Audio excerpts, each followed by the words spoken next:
Okay, on to the topic of the hour. We have three wonderful speakers for you today. First, we will have Melanie Caffe, who's an associate professor at South Dakota State University, and she leads their oat breeding program. And then Mac Ehrhardt, who's the president of Albert Lea Seed in southern Minnesota. And lastly, we will hear from Chad Ingels, who farms in Fayette County, Iowa, where he raises corn, soybeans, hogs, and of course, oats. Without further ado, I'm going to let Melanie get us started. Melanie, you are welcome to take it away. Thank you, Lydia. Good morning, everyone. I'm the oat breeder at South Dakota State University. And in this presentation, I will discuss why variety selection is important to consider when growing oat, and what are some of the differences that exist between variety and what we consider as oat breeder. So our goal as oat breeder is to make it more profitable to grow oat. There are many advantages to including oat in a corn-soybean rotation. It increase the diversity, and that has been shown to be good for soil health. Also, it helps in pest management by breaking the pest cycle. It also helps in reducing input cost, spreading workload. You don't plant at the same time as and harvest at the same time as corn and soybean. But to take advantage of those benefits, growing oat needs to be profitable. So through breeding, our goal is to release variety that increase productivity. For that, we still select for grain yield, forage yield, lodging resistance, disease resistance, but also we're interested in releasing variety that that will be able to market. For that, we look at test weight, also milling characteristic. As you know, there is many differences between different varieties. And on this picture, you can see differences in maturity, in plant height, but there is also differences in yield, test weight, disease resistance, etc., lodging. So as breeder, we develop many lines, and we select those that we see will have value for producers.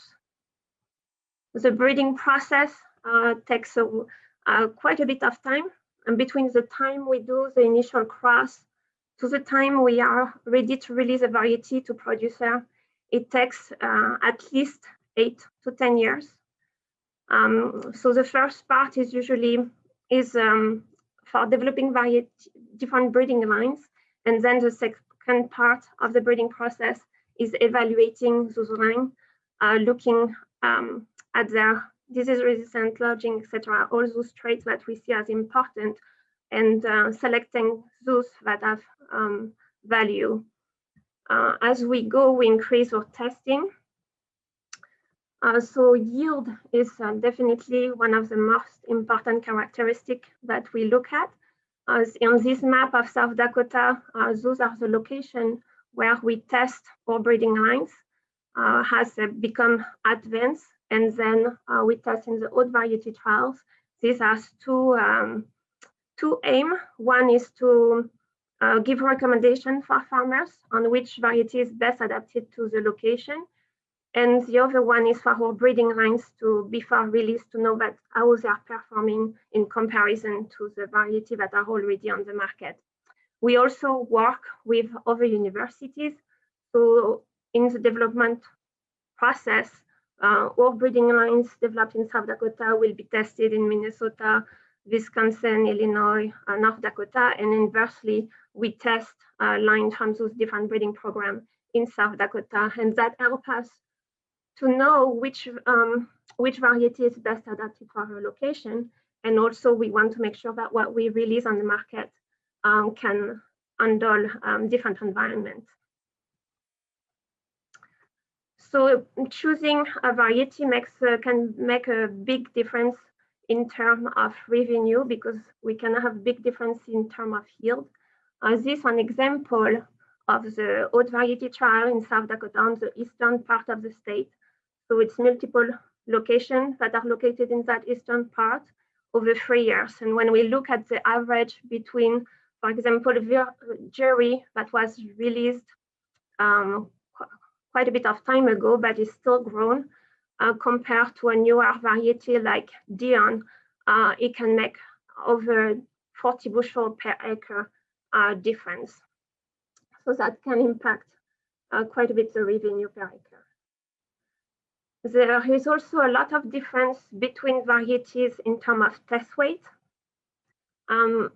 If we look here at the top 4 highest yielding variety, you can have a differences in of 5 pounds per bushel in test weight. So some variety will see have less, will have lower test weight, while some will always consistently have higher test weight. And that can make a difference in where you can sell your grain, how easily, what price you can get when selling your grain.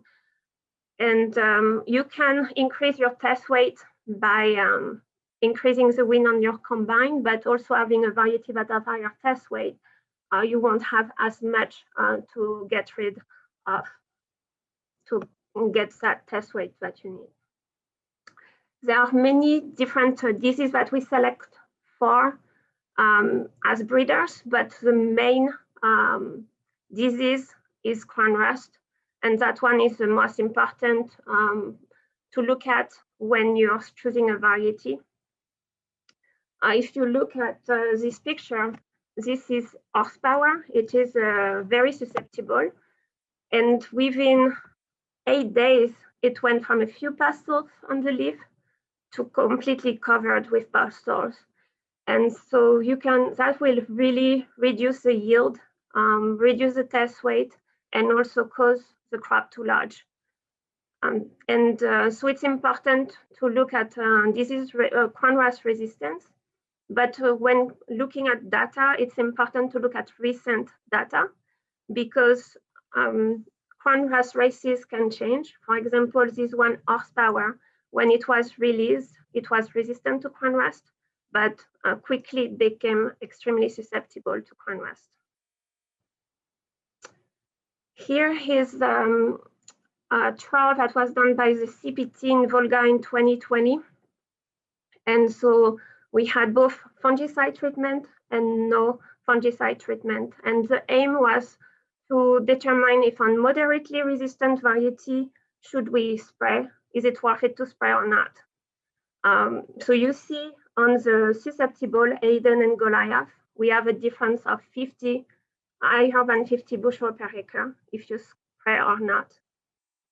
But also on the moderately resistant Rushmore, Dion, and Pearl, we can still see an advantage to spray from 20 to 30 bushel per acre.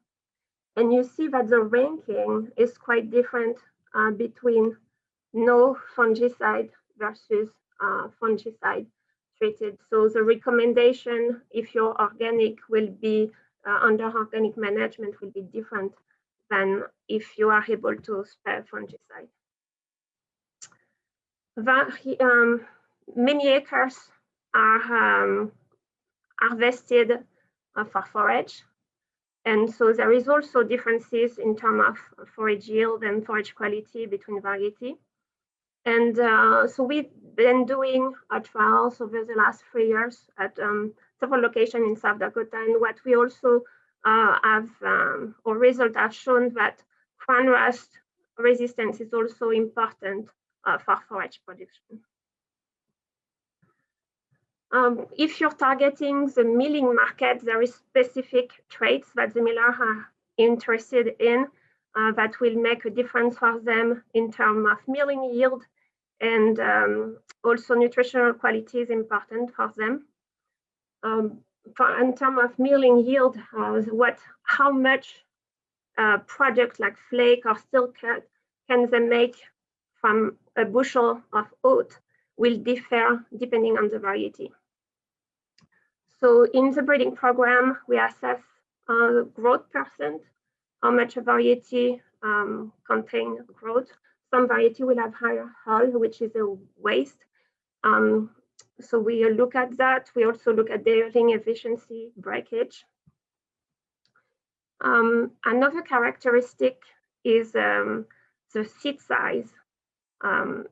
If the seed is too small, it requires higher energy to dehull. And so that is also more used as a byproduct. Also, larger seed will produce larger flake. And another important, another reason why they like plum seed, larger seed, is to separate gluten contaminant. To be able to make the product gluten-free, is I need to remove wheat, barley, or rye contaminant, and that is easier to separate if you have a variety with large kernel. And there is quite a bit of difference between variety in terms of kernel size. And the last characteristic that is probably we look when we select for protein, oil, and beta-glucan content, but out of those, the one that the miller are probably the most interested in is beta-glucan.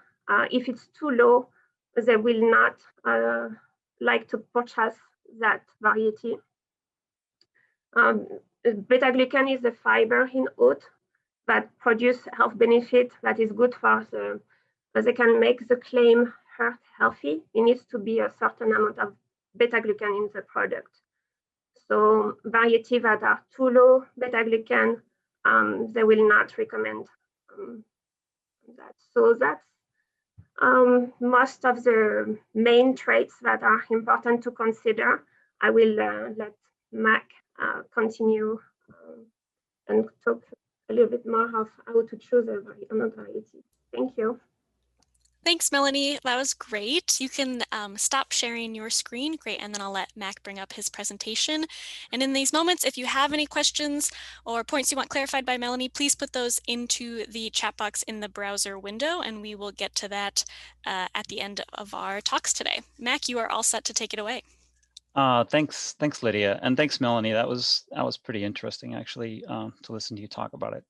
So yeah, thank you to all the folks on the call.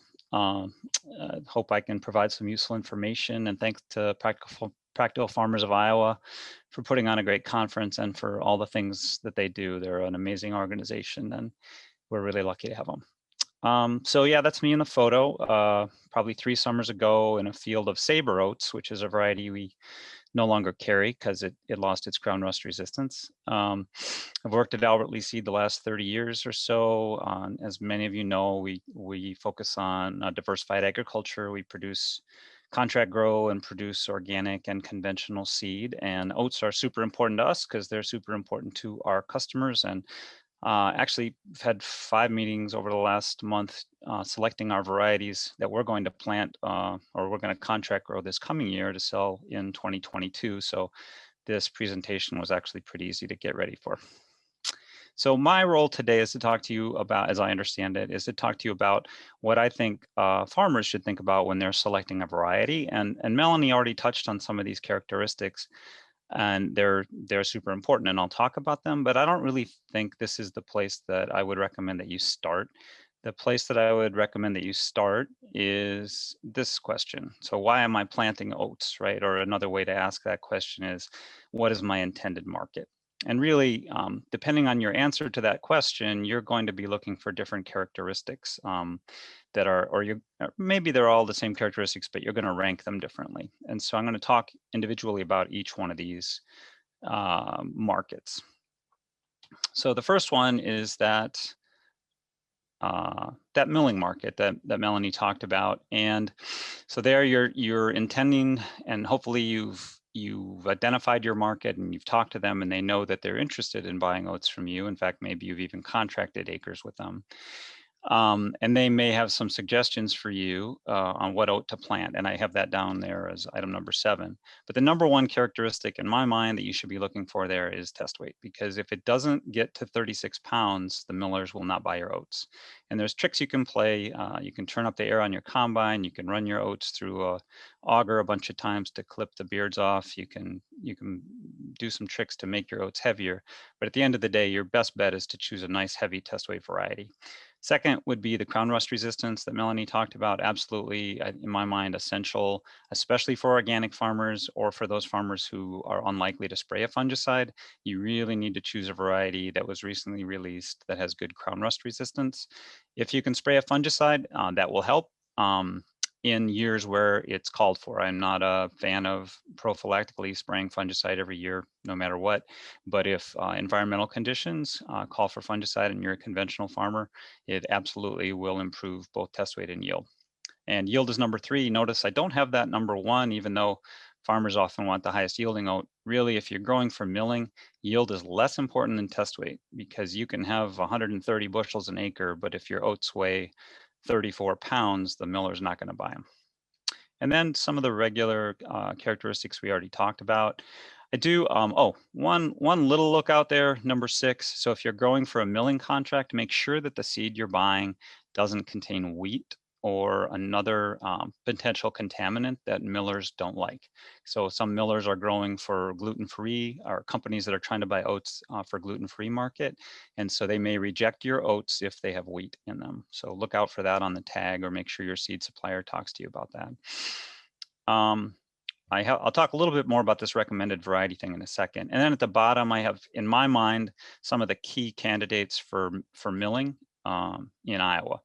And if I missed one here, I'm sorry, but these are the ones going through the data from about 5 states. These are the ones that we believe are probably the strongest candidates in Iowa to grow for a milling contract.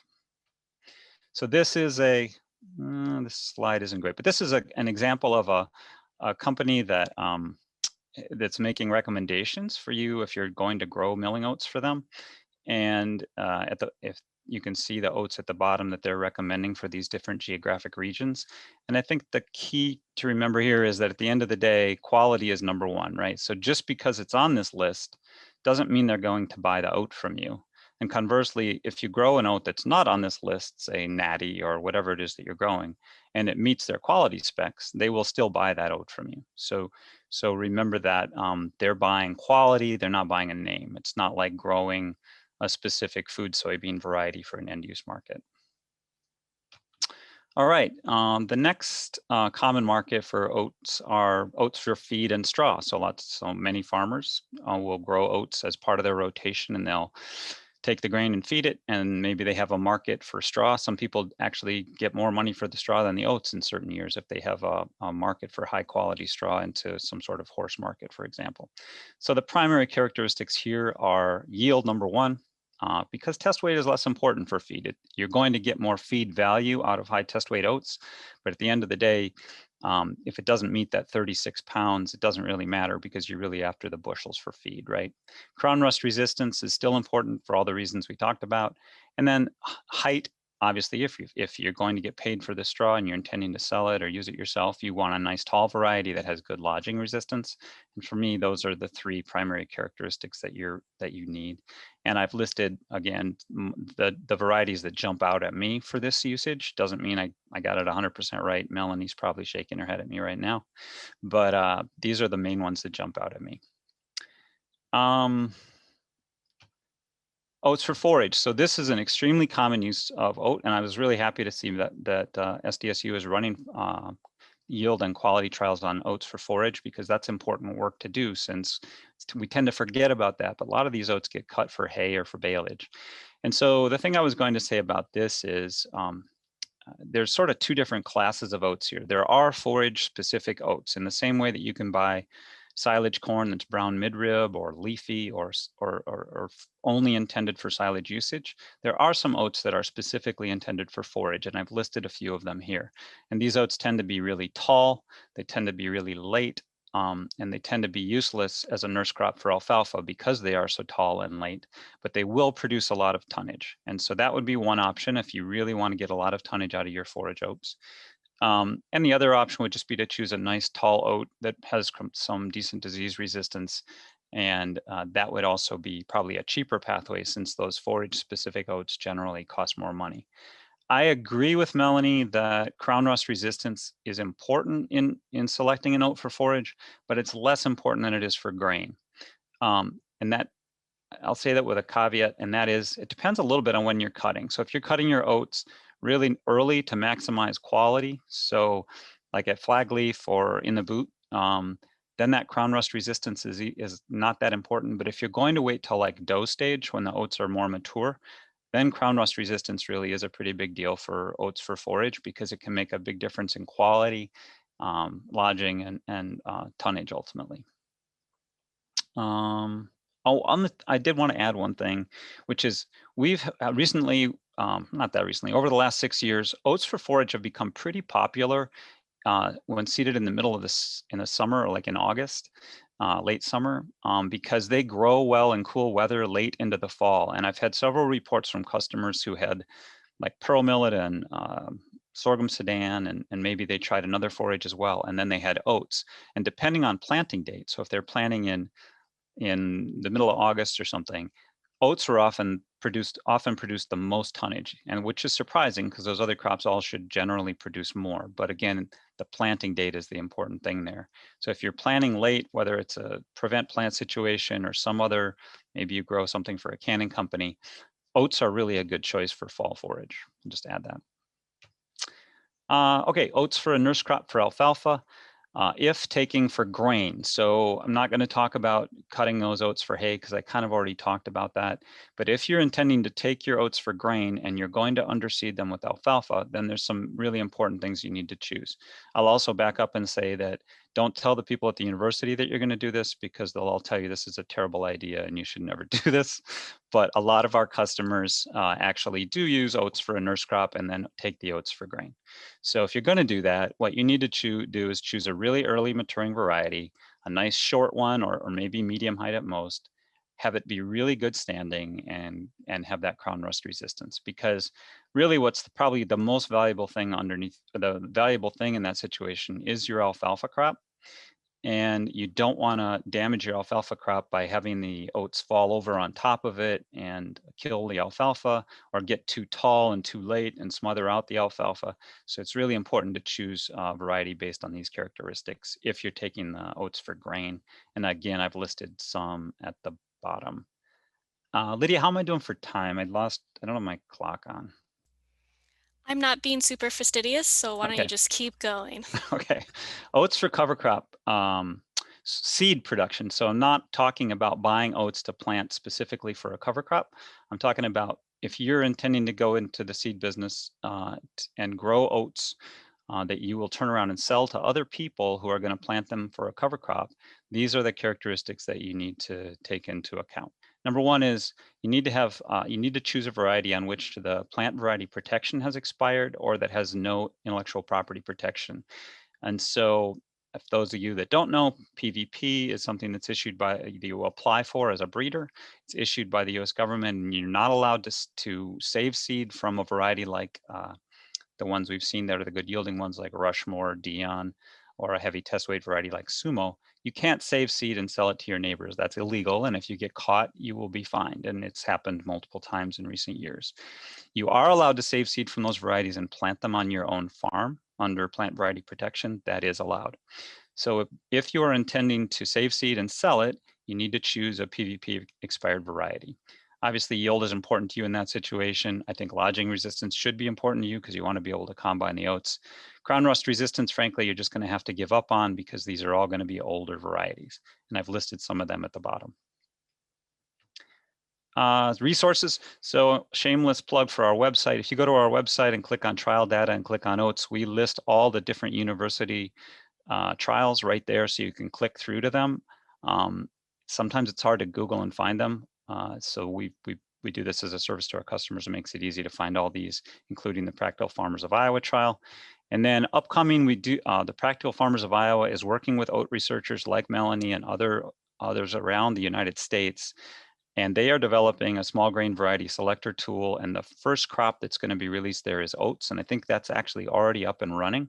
And it's actually a pretty exciting tool because they're using a lot of big statistics that frankly are way over my head to predict and model which oat varieties are going to do well in each geography based on hundreds of, or actually tens of thousands of trial data points over the last several years. So I know I'm running out of time, so I'll just jump ahead. If I typed in zip code 50436, and I can't remember might be New Hampton, Iowa, you go to this screen and then you would choose a food grade oat or a cover crop oat or a feed grade oat, and then it would give you some choices. And I think I'll just stop there. Is that a good place to stop, Lydia?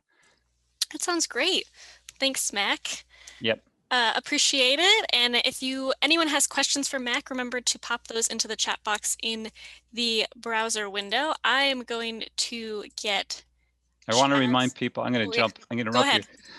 I always want to get this slide. And remember that in 1950, there were 6.5 million acres of oats in Iowa. So you guys can grow oats, all right? It's an important reminder. Appreciate that, Mac. So you can stop sharing your screen, Mac, so I can get Chad's presentation up. Stop share. Yeah, there you go. Perfect. Okay, Chad, we are should look okay on your end, and we are ready to go. Okay, thank you. Like Lydia introduced me at the beginning, I am a farmer in Fayette County, Iowa. I raise corn, soybeans, oats, some hay, and of course pigs. Primarily my pigs go to Nyman Ranch. I'm in a farrow finish operation with about 60 sows, and so I use a lot of straw, and that's primarily why I raise oats. You can probably go ahead to the next slide.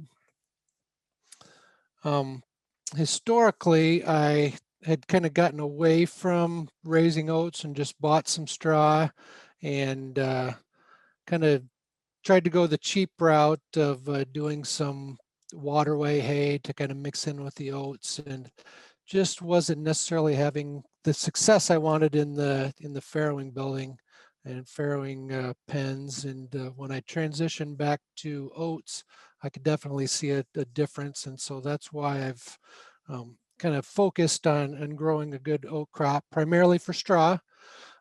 So that's when I thought about why I wanted to raise oats, it was definitely based on straw. But I also wanted to have the grain as well as maybe a byproduct. It would be in this case, but I wanted it to be high quality grain that I could sell to the local elevator. We've got a mill about 5 miles away. And so that goes, all my grain or oats would go to livestock feed, not necessarily always back to my operation, but to others in the area. So, and I also wanted to grow oats for soil health improvement.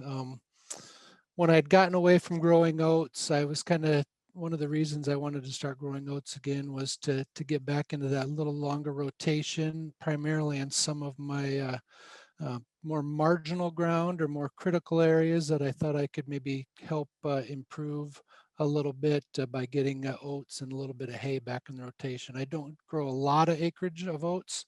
Typically 10 to 15 acres is kind of supplies my straw needs for the year, and kind of rotate those through. So I'll always have about that 10 or 15 acres of oats, and then 10 to 15, maybe 20 acres of hay too as well that I'm rolling through that rotation.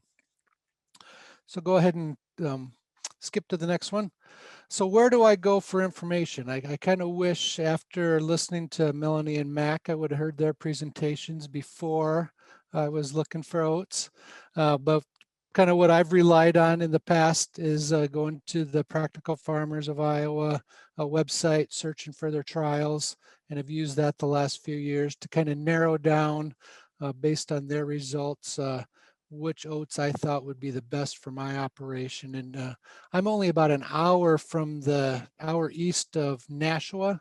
So we do have a research farm not too far away. So when I look at the results that are in the trials, I primarily look at Nashua, but and Albert Lea is not very far away either. So I think I'm going to be getting more in the habit of going there and maybe looking at what Wisconsin trials have done, and then also South Dakota State, certainly dig into those and kind of compare those to what the varieties I think might work best initially, and see if I can find a little more information there. Another reason I've kind of jumped into trying to find more information out about specific varieties is I had always been in the habit of just contacting our local dealer here and saying I needed so many bushels of oats. I was going to put some in, and inevitably they came back. Well, we've got Jerry, and you saw in Melanie's chart, Jerry was at the very bottom, and so I'd done that for a couple of years and just wasn't very excited about the results I was getting and thought there could be more. So I go out and find the specific variety I want and request that from our dealer, and they get it in in-house, and I pick it up and everything. So I'm trying to help educate our local agronomists as well too. So that's been a little bit of a challenge. You can go on to the next slide. Besides the grain yield and straw, the tonnage, I kind of look for some other things as well, the disease resistance, and of course standability. I'm trying to find a fairly tall oat with a lot of straw, but I want it to be able to stand up the whole season. And maybe some of the varieties I've used, if you follow through Mac's presentation, maybe not don't match up exactly. I could probably do a little bit better, but that's kind of why we're all in this session as well too. So those are a couple of the additional things that I really try to focus on and make sure I've got a good oat throughout the whole season. Stands well. I am seeding, kind of see in the picture there, there's a little bit of some seeding starting through there. So I am putting a seeding down under the oats and taking those oats to grain, and I've had pretty good luck, especially this last year. We even got pretty dry, and the oats stood really well, and I've got a very good seeding underneath, and this was all in no-till. If you look back at that first picture with the tractor and the drill in the field, we were no-tilling oats in there and then putting seeding, and had really good luck this year. So maybe not every year, but this year we did. You can go on to the next one. And so when I'm looking at the data, I really like to dig into some of the results. This is the Nashua site trial information from 2020. I've highlighted there a couple of the varieties that I've grown recently. I had both Goliath and Saddle this last year, and then I've grown Hayden in the past. Mac mentioned that grain variety selector tool. I'm actually part of the test subjects. I don't know what Lydia likes to call us, but farmers that are participating in there. And so I initially was going to use Hayden, and I couldn't source that. They were out this year by the time I decided which one I wanted. Saddle was the one that was recommended for my area through the selector tool. And so I went ahead and picked Goliath as something that had a lot of straw tonnage and a pretty good yield over the past years when I went and looked back at the 2019 data. And so those performed pretty similarly for me, but I've got a picture coming up here. Goliath was quite a bit taller than Saddle. I also wanted varieties that had some good test weight because I wanted to at least be able to not get discounted too bad when I took oat grain into the elevator and sold that. So if you could go on to the next one. And so some additional characteristics I really think about and I think is good about the variety selector tool that I think they're trying to incorporate it in is soil variability, maybe some production practices and seasonal variability over time, whether we've got a wet year or a dry year, that kind of thing, and just variability across the field. I'm in a part of Northeast Iowa that we have quite a bit of soil variability depending on what farm I'm growing oats on, and I'm spread out across about 5 miles between farms, and so there's some soil variability.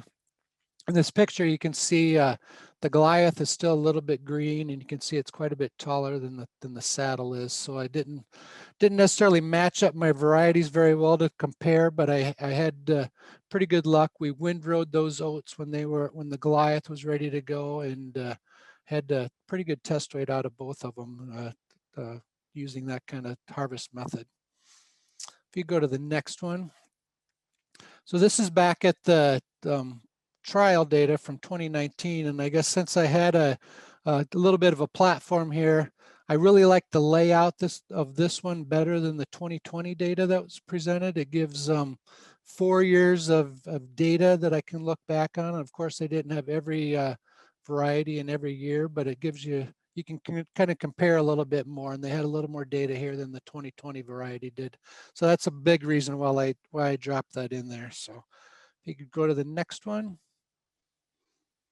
And so I've really found growing oats early in my farming career. I just kind of went with what was easiest, and I think I kind of get excited now when I start thinking about what oat varieties I want to grow, and even more interested following Melanie and Mac's data that there's a lot of data out there now that can help us select varieties that can do more for us, maybe open up some markets because I know a lot of guys that are doing a little bit of oats at a time are really frustrated with test weight and the ability to get rid of oats into a market that might pay them better to grow them. So that's kind of what I had for right now, and get on to questions. So.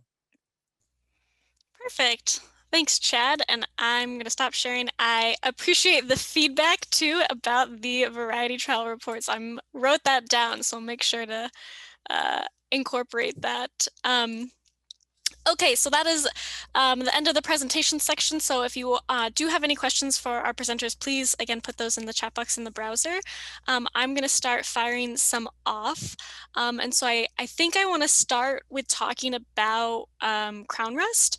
There was a question about like, why are oats susceptible to crown rust? And I also think it might be fruitful to talk about like, what are the other hosts of crown rust? And maybe if someone's an organic grower, are there other things they can do in terms of not having any bridges between disease hosts on their farm? So I don't know if that should go to Melanie first and then Mac, or who wants to go for that?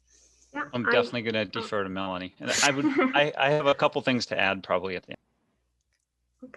So yeah, why do we have a variety that becomes susceptible, and why do we have a change in races? Well, as Lydia mentioned, we have the alternate host, that is buckthorn, that is present in the area.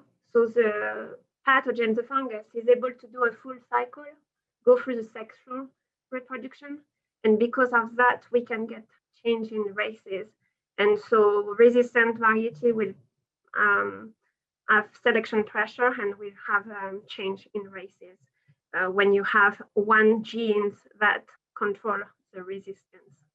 So we try to, as breeder, to have several sources of resistance, not only one major gene, to help make it a little bit more durable. But it's not always easy. We don't have a lot of genes available, so but we're trying to build a better resistance. I'll jump in, I guess, Lydia. Yeah, so what Melanie said. So buckthorn is the alternate host, and there's plenty of buckthorn in groves and fence rows around the countryside. And so because it's the alternate host, it's mutating every year, and that's why these oat breeders need to be launching new varieties every year or two, so that we can so we can keep pace with the crown rust as it evolves. And to her point about single gene resistance, there are some varieties that seem to have a little more broad-based resistance. Dion is an example of a variety that was released many years ago and still retains some crown rust resistance, whereas some varieties like Horsepower, as an example, when it was first launched, did really good rust resistance, and then like 1 year later it was just slammed with crown rust. So there are differences in varieties that way, but in general, I would recommend that you not stick with a variety more than 2 or 3 years at the most, unless it's continuing to show really good rust resistance in the university trials. So just to clarify, even though Dion might still be resistant to crown rust like 5 years after it's been released, sorry, I don't know when it was released off the top of my head, on an individual person's farm, they should refrain from growing Dion for more than 2 years just to like not have issues with crown rust infecting it, or am I getting that right? I think as long as, because the bust, like the spores will be blown by the wind. So I think on your particular farm, it's going to come from not just your field, it will come from, it can travel quite a bit of a distance, the spores. So I think as long as it still has resistance, you can grow it. And usually it's good to look at universities because we monitor that. The USDA and the University of close to in Minnesota sample also monitors that. They look at what new races might be coming, and if we identify a variety that is becoming susceptible, we'll also do have extension article to let people know about it.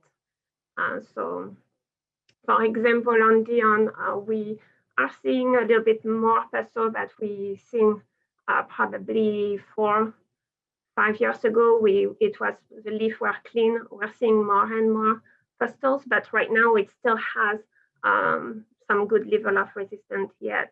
But in the future, I'm not sure how it will compare with newer variety that have different source of resistance.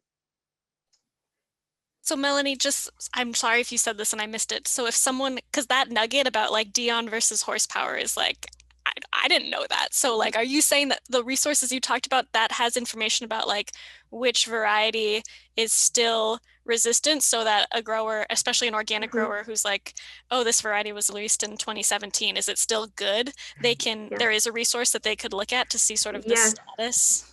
In the variety trials, we report the evaluation for that year. So looking at the most recent year is important. Great. Yeah, that's kind of an interesting point, Lydia, because like in the corn world, if like a corn company releases a hybrid and they say it's resistant to gray leaf spot or has good tolerance to gray leaf spot or northern corn leaf blight, they don't usually reevaluate that every year. It's just like, okay, hybrid X has got good northern corn leaf blight resistance. It's different in oats because crown rust mutates or evolves so quickly year to year. So the oat breeders are looking at them and reevaluating them every single year. That is very good to know. We also had a question about oat milk. So does anyone here know, does the oat milk come from oil, or how are the oats processed into the oat milk, and maybe, how does that connect to milling quality? I'm not an expert with that. I work with a soil chemist on campus that has done some experiment with oat milk. So they're basically using the flour of the oat to make the oat milk. But I cannot produce. I'm not sure if that responds to the question. But, I have a forward answer, which is I have no idea.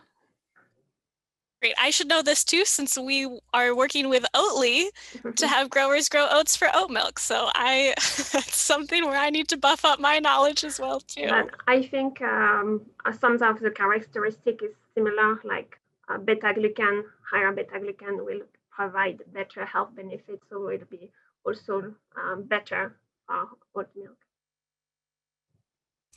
Perfect. Okay, so here's another question. Curious about this Oat Selector Tool, and this is from Ron, who has also looked at the Oat Selector Tool, so he's taken a peek at it. So he's curious, how reliable is a tool predicting things, when there's so much variability, in oats based on so many different factors.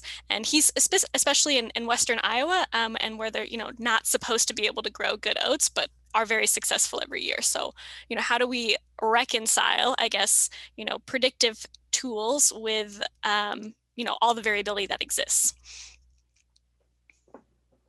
So the selector tool is based on data that have been collected over years. So there is, we are able to model genotype by environment interaction, and based on that, recommend varieties for specific environment. So I think it's in progress as being developed, but in the future, it should be reliable because it's based on data that has been collected. And one thing I wanted to jump in and maybe say about it from a farmer perspective, it's based on the zip code, you punch that in. You may want to try punching in a couple local zip codes. Like I tried mine, but I'm at kind of the edge of a mail route, and so I tried the zip code beside it and got some little different varieties show up. So you may want to kind of look at that, and maybe if you get overlapping ones, maybe a little more reliability there. I'll just say from sitting through one of the last phone calls on this and with most of the researchers that were involved, I was really impressed at the level of, at the depth and breadth of the data that they're using. So they're not just looking at Sumo oats or Dion oats, they're looking at the parents of those and the parents of the parents of those in order to do this modeling. So it's a very sophisticated powerful model. Does that mean it's always going to be right? Absolutely not, because what it can't predict is how early you're going to plant your oats. If you plant your oats on May 15th, your oats are going to suck. I don't care what variety you planted, right? And so they can't predict how early you're going to plant your oats, and it also can't predict the weather, so it can't predict things like crown rust. But it can with some accuracy give you the the options that probably have the best probability of doing well in your area. And as my favorite statistician likes to say, all models are wrong. Some models are useful. Mac, I love that quote too, and I say it all the time. And to Ron and Chad, who participated in on-farm trials this year testing the selector tool, their data has now been fed back into the database that'll then feed the predictions in the future. So hopefully with more on-farm trials like Ron and Chad, the model will get even better. And I'm curious, Chad, having tested 2 varieties on your farm this last year, I'm curious if you can just elaborate more on like what you learned, and if you'd ever do 2, even if you weren't part of an on-farm trial, whether you would just plant 2 varieties anyway, just to like hedge your bets or something like that. Yeah, I was actually kind of thinking about that. I may kind of divide my acres and do a couple varieties of oats. It was I've always kind of done corn trials, and those are pretty easy to set up, but I had to think a little more about the layout and everything because the size of the drill didn't necessarily match the size of the windrower, and so I needed to do a little math there. So it was a nice little project for me to make sure things all lined up. But I learned that there's definitely differences in oat varieties, and you can see them. I could see it all season long, even when they were smaller. I could see differences in the varieties, which really surprised me. I wasn't necessarily expecting that. Maybe that's being a little naive about just they think oats are oats, but could see that. And I'm probably gonna in the future, even though I don't have a lot of acres of oats, maybe plant a couple different varieties. I know we were on a call kind of evaluating the variety selector tool, and there's some people that plant some very significant oat acreages and really rely on that information, whether they're early, mid-season, or late, and kind of spread out their oat harvest and workloads. So. Perfect, that's great. And Chad, I'm sorry if you mentioned this, but how many acres of oats are you growing? So typically just between about 10 or 15 acres of oats right now. So not Perfect. a lot, but if we could find a different market, I would probably certainly add acres if we could make it cash flow. So Always working towards that. We're always working towards more markets. Yes. Here is a question from Patty. She's asking about the variety Rushmore. So that seemed to show up multiple times as a good variety, and it's new to her. So Mac, is that seed readily available from Albert Lea? And then Melanie, if you have any other comments about Rushmore. So yeah, it's a new release, and it should be available from several different companies this year. There was in a release year of a variety like that, there's a finite quantity of seed stock, so there's not limitless quantities of Rushmore out there. Yeah, Rushmore was released last year from SDSU. So in 2020, it was a certified seed growers that were able to grow it, and now it's available for anyone. But again, yes, the quantity on the first year usually a little bit smaller. But it was released because of its high test weight, good yield potential, and it has good lodging. It's still pretty tall, but yet with good lodging resistance and moderately resistant to crown rust. Great. So here's a production question for whoever wants to take it. So when growing milling oats underseeded with alfalfa, is the oat population and the height of cut important for assuring success of the alfalfa? Yes. So we would, on good ground in Iowa, I think you can, the general old rule of thumb with oat population is 3 bushels an acre, or since oat bushels are 32 pounds, that's 96 pounds an acre. But some producers that are trying to produce a lot of bushels per acre and have good ground and good fertility will plant as much as 4.5 bushels an acre. And I'm not here to recommend that for everybody, so please don't misunderstand that. But I will say that if you're trying to maximize bushels per acre, that high rate of seeding is going to probably result in more bushels per acre of production on good ground with good fertility. However, if you're underseeding with alfalfa, you want to go the opposite direction, really, because there your more important crop is the alfalfa. And so you probably want to cut that seeding rate back. And we normally recommend 2.5 bushels an acre as at 3 at the most, but 2.5 bushels an acre as kind of a maximum if you're underseeding with alfalfa, because that alfalfa crop is so valuable.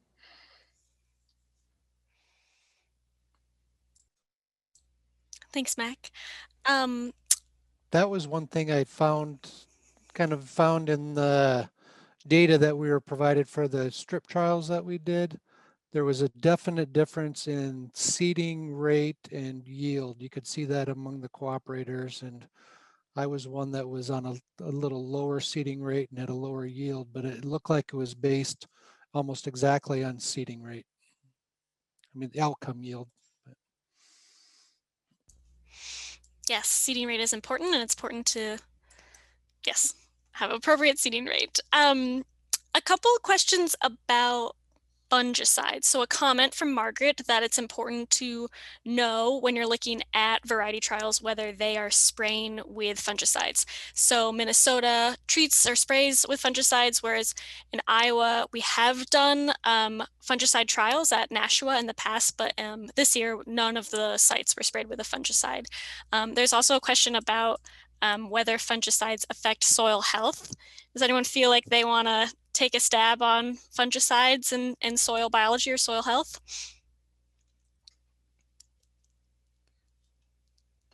I feel deeply unqualified to answer that. I would assume that if the fungicide is killing fungal organisms, probably that's not good for soil health. But I don't know of any. I don't know any personally. I haven't read any research on that. Maybe Melanie can comment. Yeah, I don't feel qualified either. This is not my expertise, so I'd rather not take the question. No worries, Steve. You'll have to hold your question and we'll have to get back to it with a different panel. But it's a good question. Chad, I'm curious, you talked about disease resistance and you might have mentioned this, but do you ever spray your oats or do you try and just get a disease resistant oats? I haven't sprayed, but given the yields, I was kind of interested. I had a question for Melanie on what the timing is of the fungicide application. Just it looked like something that might be of interest. I mean, I'm not in a market that I grow organic oats, so that would be an option. So the timing is important, and so we want to spray at flag leaf to protect that flag leaf as soon as it's out. So flag leaf is the stage. I'll add, Chad, that I agree with Melanie that's the most important spray. I do know that there are some oat producers, some oat seed producers that spray twice, and the first is always the flag leaf, and then I can't tell you the timing on the second one on this call. I'd have to look it up, and maybe Melanie knows it off the top of her head, but they will sometimes spray twice, and often with 2 different modes of action. So. Yeah, usually when we recommend it would be 1 spray at flag leaf, so I'm not certain on the second what would be the optimum stage. Sure, that's good to know because typically I've been just kind of trying to find resistant varieties, but it looked like even in your data, the ones that were resistant responded. So. And I have a follow-up question about crown rust. So, we know that when oats are infested with crown rust, that it can, lower their test weight and it can make them more susceptible to lodging. Is there a threshold of infestation where, you wouldn't be able to, feed the grain to livestock or would be rejected? In wheat, you can't have like a certain level of vomitoxins. But is there a similar thing with toxicity of crown rust and usability? Or is that not an issue? Or is it yeah, anything about that? No, the crown rust pathogen doesn't produce a toxin that is bad for animals, so it can still be fed. The grain can still be fed to animals. I was shocked to learn, because I don't ever encounter it, that oats can get fusarium. And it's pretty unusual. And Melanie, if you could speak to this, I think it's pretty unusual for them to get a high enough level of fusarium that there's a toxicity issue. But do you know anything about that? Yes, and it's a little bit more difficult to evaluate than on wheat, because on wheat you can easily see the spike that are diseased. You can really see the kernels that are damaged, like smaller, shriveled. But on oat, even if there is some fusarium, it doesn't cause those symptoms. So it's a little bit more difficult to visually see. So we know that on some cases, in some environment, there is some, but as far as reaching a level of toxicity in the grain that would be bad for feed, I haven't heard that. And then as far as milling, because they remove the hull take out a lot of the toxins, so it hasn't been an issue Yep. at this point. I agree with everything she said, and I haven't. Also, I want to be clear. I haven't heard of a place where oats have been have had a toxicity problem for animal feed, which for many years I used to say oats don't get fusarium, but that's not true. They actually do. Yeah. It just is not. It hasn't, to my knowledge, been a feeding issue. That's really good to know.